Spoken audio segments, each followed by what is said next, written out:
हरे कृष्णा। हम श्रीमद् भगवद गीता के 11वें अध्याय विराट स्वरूप, इसके श्लोक संख्या 44 और श्लोक संख्या 45 को आज पढ़ने का प्रयास कर रहे हैं। उससे पूर्व हम श्रीमद् भगवद गीता के महात्म्य से एक श्लोक को पढ़ेंगे। गीता शास्त्रे मति नास्ति, सर्वं तम निष्फलं जगुः, भिक्खु तस्य ज्ञानदातारं व्रतं निष्ठां तपो यशः। वह व्यक्ति जो गीता शास्त्र का सम्मान नहीं करता है, उसे सभी प्रकार से असफल जानना चाहिए। उसके गुरु, उसके व्रतों, उसकी निष्ठा, तपस्या तथा यश पर धिक्कार है। तो इस जगत में जो व्यक्ति है, मान लिया जाए वो बहुत यशस्वी है, बहुत तपस्या भी है, बहुत यश है, लेकिन अगर वो गीता शास्त्र का सम्मान नहीं कर रहा है तो उसको हर प्रकार से असफल ही जानना चाहिए। मनुष्य जीवन पाया लेकिन भगवत गीता नहीं पढ़ा तो सारा जीवन व्यर्थ हो गया। आइए अपने जीवन को सफल बनाते हैं हम। तस्मात् प्रणम्य प्रणिधाय कायम् तस्मात् प्रणम्य प्रणिधाय कायम् प्रसादये त्वाम् अहमीशमीड्यम्। प्रसादये त्वाम् हमीसमीडयम्। पितेव पुत्रस्य सखेव सख्युः, पितेव पुत्रस्य सखेव सख्युः। प्रिय प्रियार्यार्हसि देव सोढुम्। प्रिय प्रियायार्हसि देव सोढुम्। बहुत सुंदर श्लोक है। अर्जुन जी भगवान को बोल रहे हैं, विराट रूप को बोल रहे हैं, आप प्रत्येक जीव द्वारा पूजनीय भगवान हैं। भगवान सभी के लिए पूजनीय है, सभी के लिए आदरणीय है, सभी को भगवान का आदर करना चाहिए। अतः मैं गिरकर सादर प्रणाम करता हूँ और आपकी कृपा की याचना करता हूँ। इस प्रकार से अर्जुन जी भगवान की कृपा की याचना कर रहे हैं, उनको गिरकर अपनी जो काया है उसके द्वारा प्रणाम कर रहे हैं। जिस प्रकार पिता अपने पुत्र की ठिठाई सहन करता है, या मित्र अपने मित्र की धृष्टता सहन कर लेता है, या प्रिय अपनी प्रिया का अपराध सहन कर लेता है, उसी प्रकार आप कृपा करके मेरी त्रुटियों को सहन कर लें। समझ रहे हैं? बहुत सुंदर उपमा यहाँ पर अर्जुन जी दे रहे हैं कि पिता जैसे, पिता और पुत्र में बहुत प्रेममय संबंध होता है। पुत्र शरारत भी करता है तो भी पिता उसको क्षमा कर देता है। या मित्र और मित्र के बीच में भी बहुत प्रेममय संबंध है। मित्र जो है ठिठाई कर रहे हैं, कभी कभी हंसी मजाक चलता है, उपहास भी उड़ा देता है मित्र, तो भी जो है दूसरा मित्र बुरा नहीं मानता है, उसकी दुष्टता को सहन कर लेता है। उसी प्रकार प्रिय और प्रिया का भी बहुत मधुरमय संबंध होता है। प्रिया कुछ त्रुटि भी कर दे, अपराध भी कर दे, तो भी प्रिय सहन कर लेता है। उसी प्रकार अर्जुन जी कह रहे हैं कि आप इसी प्रकार से कृपा करके मेरी त्रुटियों को सहन कर लें। बहुत सुंदर प्रार्थना है ये। जब हम भगवान की भक्ति कर रहे हैं, हमसे हो जाती हैं गलतियां या अपराध हो जाते हैं, तो भगवान से इसी प्रकार क्षमा याचना कर लेनी चाहिए। अर्जुन जी बहुत सुंदर तरीके से यहाँ पर स्तुति में कह रहे हैं। अन्वय को देखिए, तस्मात, तस्मात को लिंक समझिए। तस्मात अर्थात इसीलिए।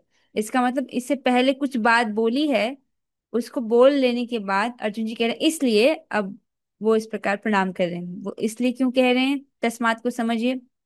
इसको आप पिछले श्लोक से जोड़कर देखिए। पिछले श्लोक में कहा था उन्होंने, अर्जुन जी कह रहे थे भगवान को कि आप इस चर तथा अचर संपूर्ण जगत के जनक हैं। आप परम पूज्य महान आध्यात्मिक गुरु हैं। तमस्य पूज्यस्य गुरुर गरीयान, अर्थात आप अत्यंत श्रेष्ठ गुरु हैं, महान आध्यात्मिक गुरु हैं। न तो आपके कोई तुल्य है, न ही कोई आपके समान हो सकता है। हे अतुल शक्ति वाले प्रभु, भला तीनों लोकों में आपसे बढ़कर कोई कैसे हो सकता है। तस्मात, क्योंकि आप श्रेष्ठ हैं, आप सबसे श्रेष्ठ हैं, इसीलिए, और कोई भी आपके तुल्य नहीं है, और आपसे श्रेष्ठ कोई कैसे हो सकता है, इसीलिए क्या कह रहे हैं, इसीलिए तस्मात अहम कायम प्रणिधाय प्रणम्य, मैं अपने शरीर को आपके चरणों में गिराकर प्रणाम कर, तो इस प्रकार से अपने शरीर को भगवान के चरणों में गिराकर प्रणाम कर भगवान से ईडियम अर्थात स्तुति के योग्य, त्वाम ईशम, आप ईश्वर के समीप, प्रसाद ये प्रसन्न होने के लिए प्रार्थना करता हूँ। तो याचना कर रहे हैं कि आप मुझ पर प्रसन्न हो जाएं। प्रणाम करके इस प्रकार से प्रार्थना कर रहे हैं।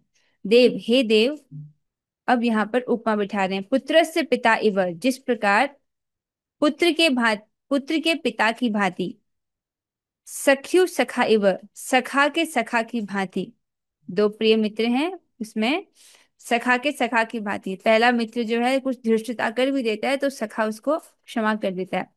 सखा के सखा की भांति, या प्रियायाह प्रिय, अर्थात प्रिया के प्रिय की भांति, सोढ़ुम अर्थात क्षमा करने में अर्हसी समर्थ है। इस प्रकार से सोढ़ुम का यहाँ पर अर्थ क्षमा करने के उसमें दिया गया है कि आप मुझे क्षमा कर दीजिए, और अनुवाद में इसका अर्थ सोढ़ुम अर्थात सहन करना लिया गया है। तो दोनों ही बातें हम लेंगे कि आप मेरी त्रुटियों को सहन कर लीजिए या मेरी त्रुटियों को आप क्षमा कर लीजिए। बहुत सुंदर है ये श्लोक को देखेंगे। तस्मात् प्रणम्य प्रणिधाय कायम, तस्मात् अर्थात क्योंकि आप श्रेष्ठ हैं, आपसे आपके तुल्य कोई नहीं है, आपके आपसे बड़ा कोई और कैसे हो सकता है, आप सबसे श्रेष्ठ हैं। तो तस्मात् प्रणम्य प्रणिधाय कायम, मैं अपने शरीर को आप वे आप मेरा जो शरीर है उसको आपके चरण कमलों में गिराकर आपसे ये याचना करता हूँ क्या, प्रसादये अर्थात आप मुझ पर प्रसन्न हो। तो हम तो माँ तो माहम ईशम ईड्यम, आप जो है परम पूज्य भगवान हैं। पितैव पुत्र से, जिस प्रकार से पिता अपने पुत्र को सहन कर लेता है, उसकी त्रुटियों को सहन कर लेता है। सखैव सख्यु, और जिस प्रकार एक मित्र अपने दूसरे मित्र की धृष्टता को सहन कर लेता है। प्रिय प्रियार्या हसी देव सोड़म, जिस प्रकार से प्रिया का अर्हसी अर्थात आपको चाहिए, जो प्रिय प्रिया की अपराधों को सहन कर लेता है, उसी प्रकार से आप मेरी त्रुटियों को भी सहन कर लीजिए, या आप मुझे इसी प्रकार से क्षमा कर दीजिए। तो इस प्रकार से अर्जुन जी कह रहे हैं। सुंदर प्रार्थना है ना ये, भगवान से क्षमा याचना करने के लिए। तात्पर्य की ओर पढ़ेंगे, अनुवाद और तात्पर्य। कृष्ण कृपा मूर्ति श्री श्रीमद एसी भक्ति वेदांत स्वामी श्री प्रभुपाद द्वारा, प्रभुपाद जी वर्णन कर रहे हैं। कृष्ण के भक्त उनके साथ विविध प्रकार के संबंध रखते हैं।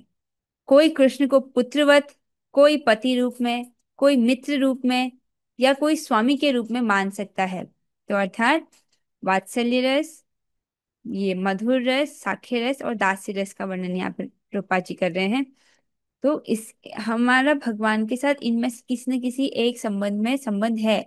ऐसा नहीं है कि हमको संबंध बनाना पड़ेगा भगवान के साथ, हमारा संबंध भगवान से ऑलरेडी है। बस बद्ध अवस्था में बद्ध आत्मा उसको भूला हुआ रहता है। जैसे जैसे हम श्रवण कीर्तन के द्वारा अपने चित्त की शुद्धिकरण वाली प्रक्रिया को अपनाते हैं, तब हमारा जो संबंध भगवान के साथ है वो जागृत होता है। ठीक है, ये सारी प्रक्रिया इसीलिए है ताकि हमारा भगवान के साथ जो संबंध है वो जागृत हो, और हम भगवान के साथ प्रेममय आदान प्रदान करें। तो प्रभुपाद जी वही कह रहे हैं कि भगवान के साथ विविध प्रकार के रसों में संबंध होता है। और कृष्ण और अर्जुन का संबंध मित्रता का है। तो अर्जुन जी भगवान के साथ सख्य रस में है। जिस प्रकार पिता, पति या स्वामी सब अपराध सहन कर लेते हैं, उसी प्रकार कृष्ण सहन करते हैं। बहुत सुंदर है। पिता अपने पुत्र की त्रुटियों को भी सहन करता है, पति अपनी पत्नी के अपराधों को भी सहन कर लेता है, और स्वामी अपने सेवक के अपराधों को भी सहन कर लेता है। उसी प्रकार कृष्ण जो है वो सहन करते हैं। अर्थात भगवान बहुत दयालु है। हम तो न जाने कितनी त्रुटियां करते हैं अपनी भक्ति लाइफ में, हम कितने सारे अपराध कर बैठते हैं, कितनी सारी त्रुटियां कर लेते हैं, लेकिन भगवान इसको सहन करते हैं। कितना सुंदर प्रभुपाद जी यहाँ पे बता रहे हैं हमको। जब हम देवी देवताओं की उपासना करते हैं ना, उसमें एक भय होता है। क्या भय होता है? विधि निषेधों का बहुत कड़ाई से पालन करना पड़ता है, वरना उल्टा परिणाम हो सकता है। बहुत सारे ऐसे देवी के व्रत हैं, उसमें क्या है, जिस प्रकार से बोला गया है ठीक उसी प्रकार की प्रक्रिया को अपनाना होगा। कुछ गलत हुआ तो देवी देवता रुष्ट हो सकते हैं। लेकिन भगवान बड़े दयालु हैं। इसमें भी विधि निषेध है, पर ऐसा नहीं है कि अब भगवान हमको इनके लिए नरक भेज देंगे। ठीक है। यहाँ पर अर्जुन जी जो है भगवान से एक बहुत सुंदर श्लोक पर यहाँ पर चर्चा करेंगे कि हाँ, भगवान जो है अपने भक्तों की छोटी सी सेवा को भी बहुत बड़ा मानते हैं और अपराधों को कुछ नहीं गिनते। इसके ऊपर एक बहुत सुंदर श्लोक है, इसी प्रसंग में आ रहा है, तो हम इस श्लोक को पढ़ेंगे। ये चैतन्य चरितामृत, श्री चैतन्य चरितामृत अंतलीला का 1.108 श्लोक है। भृत्यस्य पश्यति गुरून् अपि नापराधान्। भृत्यस्य पश्यति गुरूनपि नापराधान् सेवामनागपि कृतां बहुधाप्युपैति आविष्करोति पिशुनैष्वपि नाभिसूयां शीलेन निर्मलमति पुरुषोत्तमोऽयम्। पूर्ण पुरुषोत्तम भगवान अपने सेवक के बड़े अपराध को भी नहीं देखते। देख रहे, गुरून् अपि नापराधन, अगर वो बहुत बड़ा गुरु मतलब बड़ा अपराध कर दे तो भी भगवान उसको नहीं देखते। और वास्तव में यदि उनका सेवक कुछ छोटी सेवा करता है तो प्रभु इसे बहुत महान मानते हैं। छोटी सी भी सेवा कर दो तो भगवान बहुत गिनते हैं। कोई उनको तुलसी जल अर्पित कर दे, वो भी प्रेम से और भक्ति भाव से, तो भगवान इतने प्रसन्न हो जाते हैं, इतने प्रसन्न हो जाते हैं कि वो सोचते हैं कि अब मैं क्या दूं बदले में, और फिर वो अपने आप को ही दे देते हैं। ऐसे स्वभाव के हैं भगवान, इतने उदार। भले ही कोई ईर्ष्यालु व्यक्ति प्रभु की निंदा करता हो, प्रभु कभी भी उसके विरुद्ध को क्रोध प्रकट नहीं करते। यह उनका शील स्वभाव एवं निर्मल मति है। ऐसे ही उनके महान गुण हैं। तो ऐसे महान गुणों से सुशोभित हैं भगवान। और भगवान के अनंत गुण हैं और एक एक गुण उनका अनंत है। तो इतने सुंदर सुंदर गुण हैं भगवान के। वापस आएंगे तात्पर्य पर कि प्रभुपाद जी कह रहे हैं, इसी प्रकार जिस प्रकार पिता पति या स्वामी सब अपराध सहन कर लेते हैं, उसी प्रकार कृष्ण सहन करते हैं। तो जब अपराध हो जाए घबराना नहीं चाहिए, भगवान बहुत दयालु हैं। अगली बार ये कोशिश करना चाहिए कि मुझसे ये अपराध ना हो। ठीक है, तो अपराधों से बचते हुए हमें सेवा करना चाहिए। जैसे तुलसी पत्र आप भगवान को चढ़ा रहे हो, ये तो बहुत बड़ी सेवा है। ठीक है, लेकिन अगर तुलसी पत्र 3 बार नहीं धोए हैं, बिना धुले हुए तुलसियों को अर्पित करो तो वो अपराध है। तो इसलिए कम से कम 3 बार तुलसी के पत्तों को धोया जाता है, फिर आप उनको अर्पित करते हो। और दूसरा, देवी देवताओं को अगर तुलसी के पत्र अर्पित करते हैं तब तो बहुत बड़ा अपराध लगता है। देवी देवताओं को गलती से भी तुलसी अर्पित नहीं करते हैं। ठीक है, उसी प्रकार से काफी विधि निषेध है। थोड़ा उस मामले में सतर्क रहकर सेवा करनी चाहिए। हो जाए अपराध तो अगली बार कोशिश करना है कि मुझसे ना हो। अब यहाँ पर पिछले वाले श्लोकों में हम चर्चा कर रहे थे कि अर्जुन जी भगवान को आगे से पीछे से सभी ओर से प्रणाम करते हैं। तो मैं प्रणाम के संबंध में इस श्लोक को ढूंढ रही थी जो मुझे इस बार मिला है। बहुत सुंदर श्लोक है ये, जिसमें कहते हैं, एकोपि कृष्णाय कृत प्रणामो दशाश्वमेधावभृतैर्नैरतुल्यः दशाश्वमेधी पुनरेति जन्म कृष्ण प्रणामी न पुनर्भवाय। बहुत सुंदर श्लोक है। मैं इस श्लोक को मैं बहुत प्रसन्न हूँ कि आज मिल गया है श्लोक, जिसमें भगवान को प्रणाम करने की महिमा का वर्णन है। क्या वर्णन है? श्री नारदीय पंचरात्र में कथित है। तो श्री नारदीय पंचरात्र में भगवान 5 रात्रों में नारद जी को भक्ति की शिक्षा देते हैं।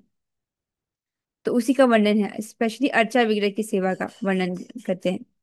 तो उसमें ये कथित है, क्या कथित है?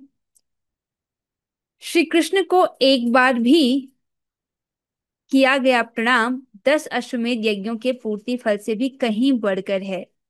एक अश्वमेध यज्ञ में कितना धन खर्च होता है। अश्वमेध यज्ञ में पूरे विश्व पर विजय प्राप्त करके वो किया जाता है।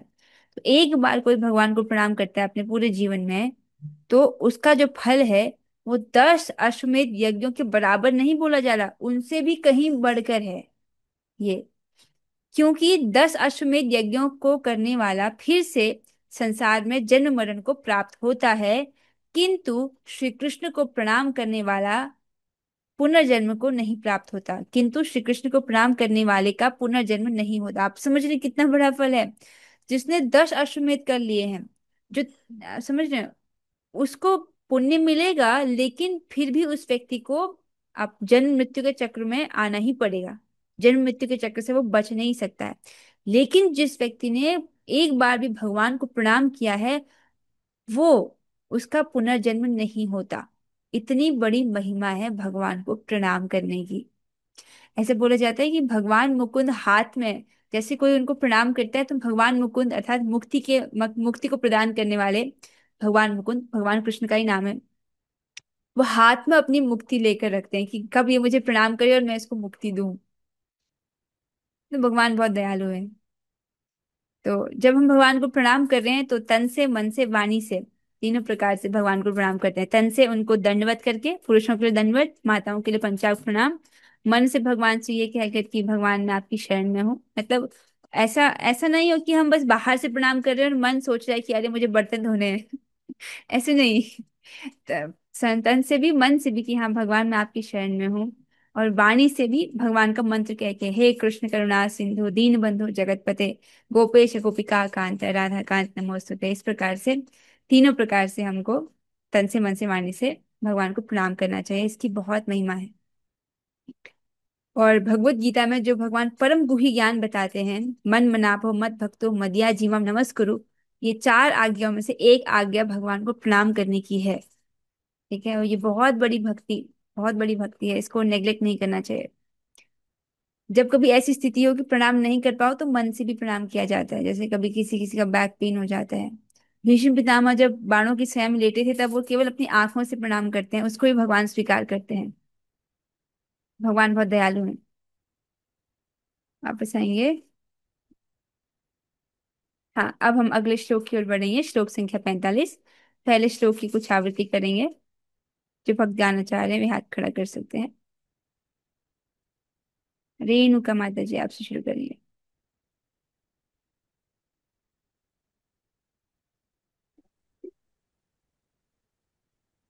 हाँ, दिख रहा होगा स्क्रीन।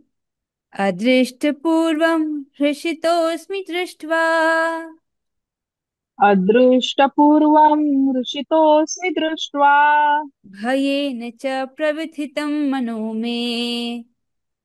भयेन च प्रवथितं मनो मे। तदेव मे दर्शय देवरूपम्। तद् मे दर्शय देवरूपम्। प्रसीद देवेश जगन्निवास। प्रसीद देवेश जगन्निवास। बहुत सुंदर। महाकवि जयदेवदास प्रभु जी। अदृष्टपूर्वं हृषितोऽस्मि दृष्ट्वा अदृष्टपूर्वं हृषितोऽस्मि दृष्ट्वा भयेन च प्रव्यथितं मनो मे। भयेन च प्रवस्थितं मनो मे। भयेन च प्रव्यथितं मनो मे। भयेन च प्रवर्तितं मनो मे। तदेव मे दर्शय देवरूपम्। तदेव मे दर्शय देवरूपम्। प्रसीद देवेश जगन्निवास। प्रसीद देवेश जगन्निवास। बहुत अच्छे, आगे बढ़ते हैं। अ,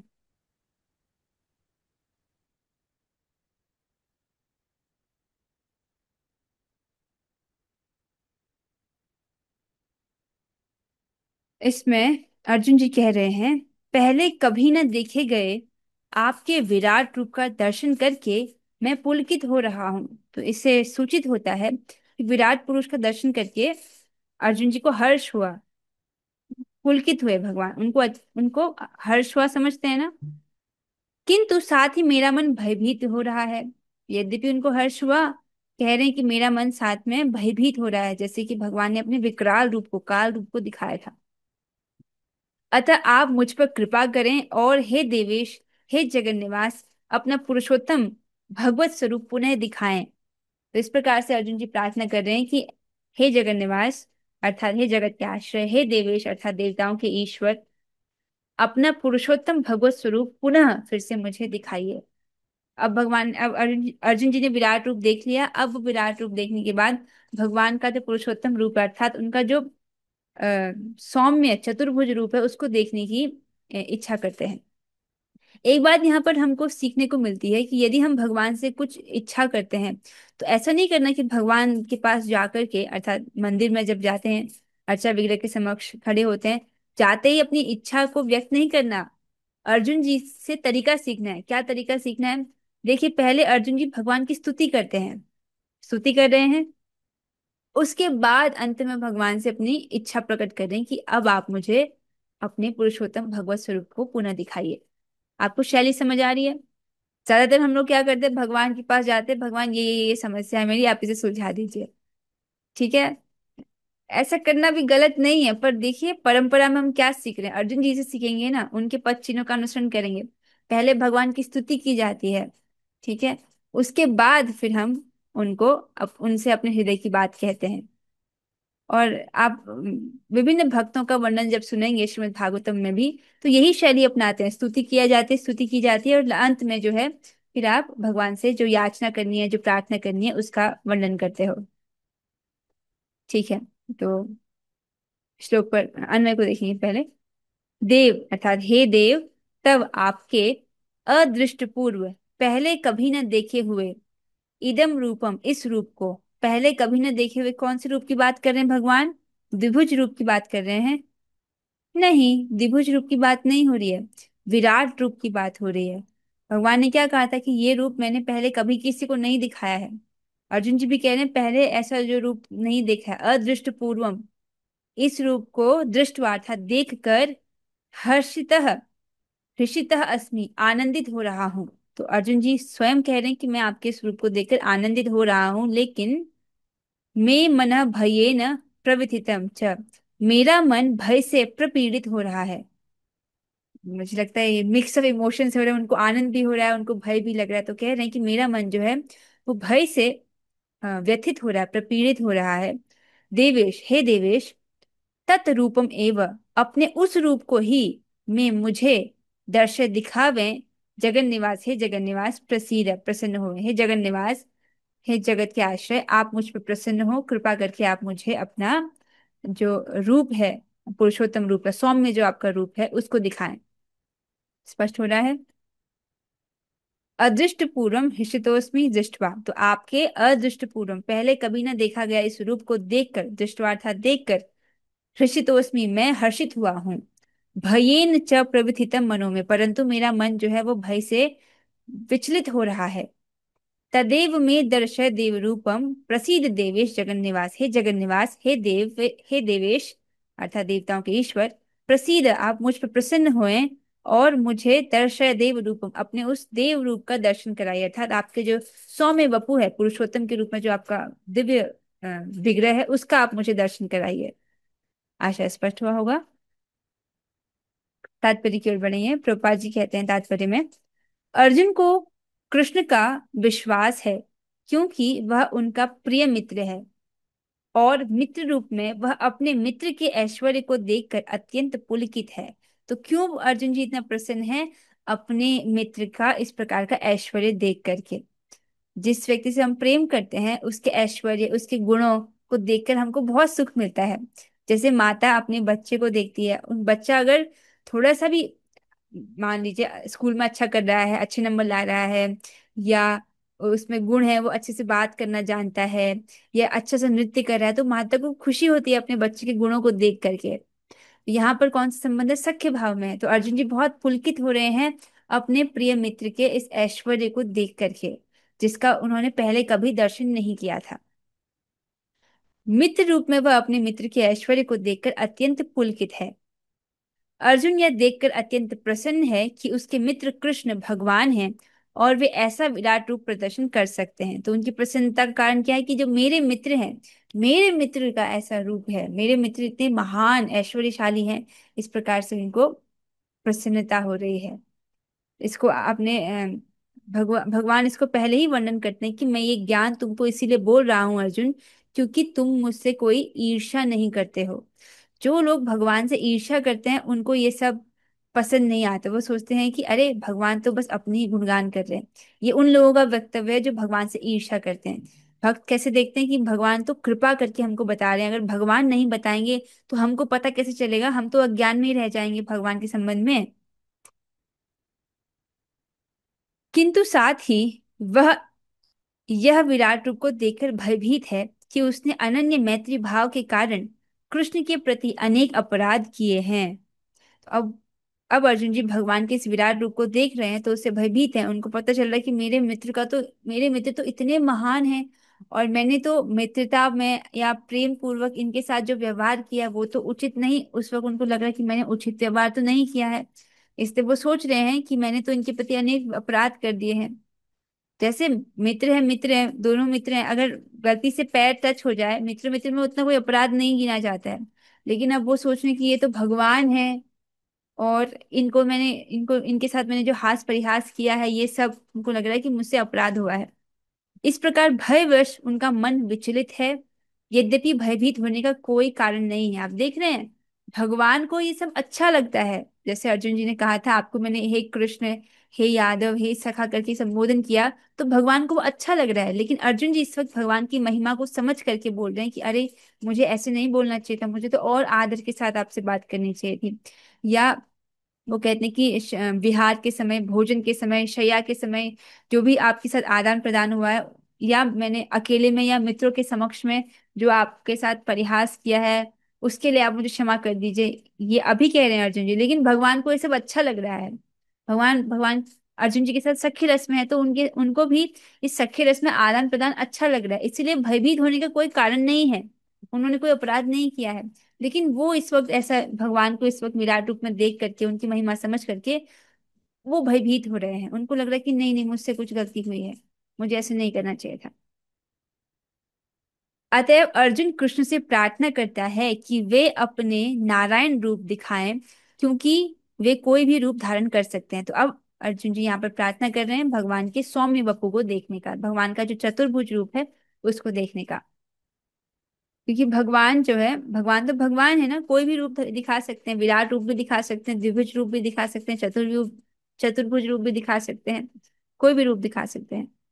यह विराट रूप भौतिक जगत के ही तुल्य भौतिक एवं नश्वर है, किंतु वैकुंठ लोक में नारायण के रूप में उनका शाश्वत चतुर्भुज रूप रहता है।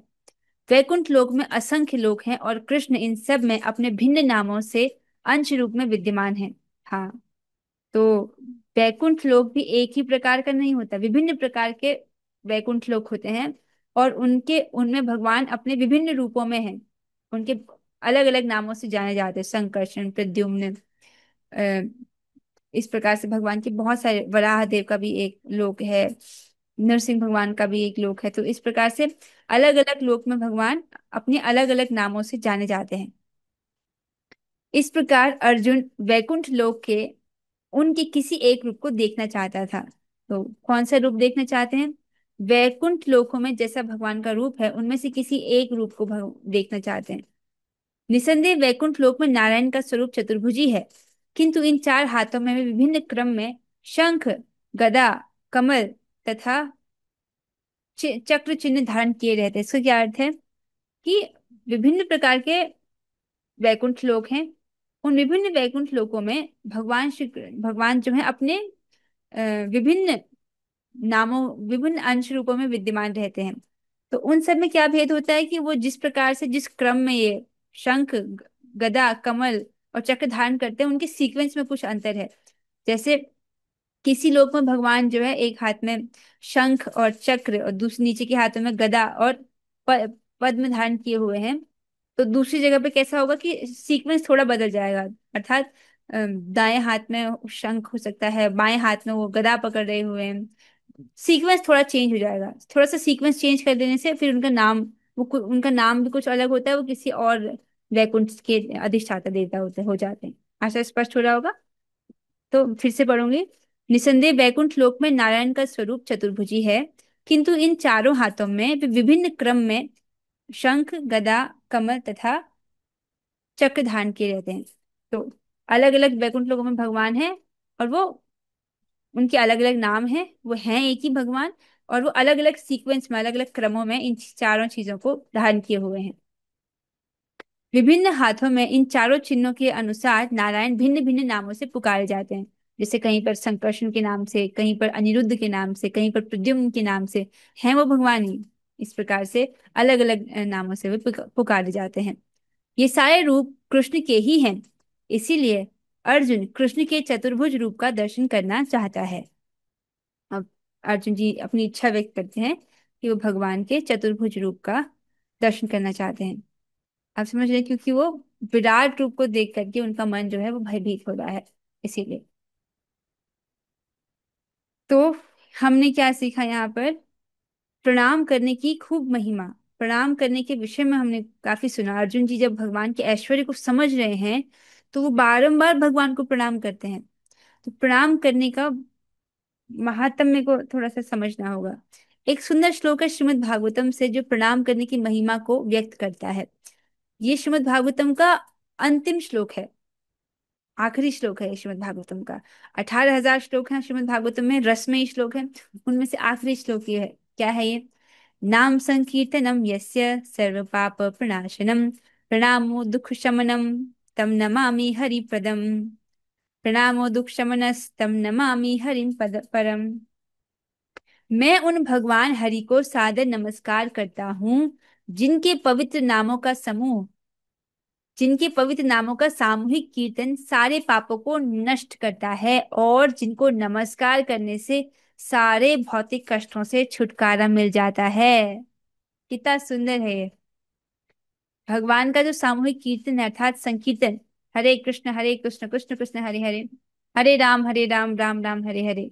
भगवान के नामों का जो सामूहिक कीर्तन है। भगवान के अनेक नाम हैं, इसमें भगवान ने अपनी सारी अप्राकृत शक्तियों को डाला हुआ है, गोविंद माधव मुकुंद कृष्ण हरे मुरारे। तो इस भगवान के नामों का सामूहिक रूप से कीर्तन जो है ये सारे पापों को नष्ट करने वाला है। और उनको नमस्कार करने का क्या फल बताया गया है? कि व्यक्ति जो है सारे भौतिक कष्टों से उसको छुटकारा मिल जाता है। तो कौन बुद्धिमान होगा जो भगवान को प्रणाम नहीं करेगा? है, अर्थात सब करेंगे, जो बुद्धिमान है वो अवश्य करेगा। बहुत सुंदर श्लोक है। भागवत हमको दो शिक्षाएं देती हैं। एक, भगवान के नाम, भगवान का नाम लेना है मुख्य रूप से। भागवत में तो बहुत शिक्षाएं, लेकिन उसको हम सार करेंगे अगर भागवत का सार, तो क्या है? भगवान का, भगवान के नाम का कीर्तन और भगवान को प्रणाम, नाम और प्रणाम, इस चीज को ग्रहण करना होगा। और नाम, नाम के संबंध में एक श्लोक बहुत सुंदर है जो बृहन्नारदीय पुराण में जिसका वर्णन है।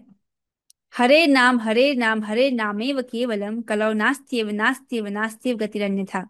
अर्थात इस कलयुग में हरि नाम हरि नाम हरि नाम ही केवल एकमात्र सहारा है जो कली को, जो कलयुग के प्रभाव को जो है नष्ट करने वाला है, और इसके अलावा अन्य कोई गति नहीं है। इसीलिए इसको 3 बार बोला गया है। इस श्लोक में शुद्ध हरि नाम की 3 बार उक्ति द्वारा दृढ़ता तथा अन्य साधनों अर्थात कर्म ज्ञान योग आदि की निरर्थकता दिखाई गई है। ना हरे नाम हरे नाम हरे नाम, तो 3 बार हरि नाम बोला है।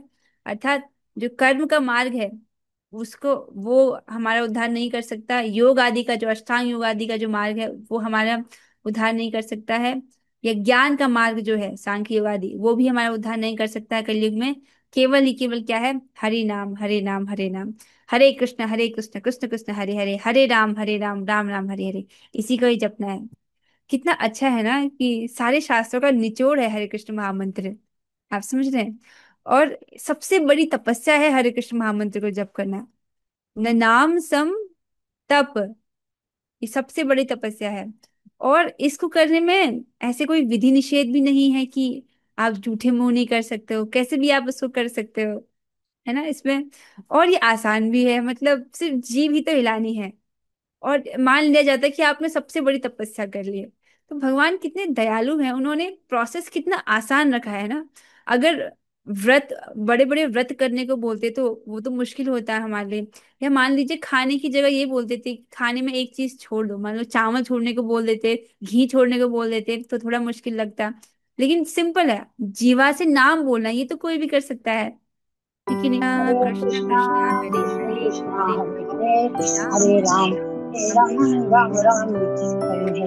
हरे हरे कृष्णा कृष्ण कृष्ण हरे हरे, हरे हरे राम राम राम हरे राम राम, हरे राम हरे। राम हरे हरे। हरे कृष्णा हरे हरे कृष्णा कृष्णा कृष्ण कृष्ण हरे हरे, राम हरे राम राम राम राम हरे हरे। राम राम हरे हरे। हरे श्रीमद् कृष्ण। भगवद गीता की जय जय।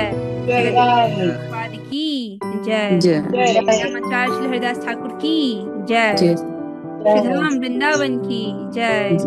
निताई गौर जय। प्रेमी हरि हरि बोल। हरे हरे हरि कृष्ण। बोल, हरे हरे हरि कृष्ण। हरे बोल। कृष्ण माता जी। सबको हरे बहुत कृष्णा माता जी।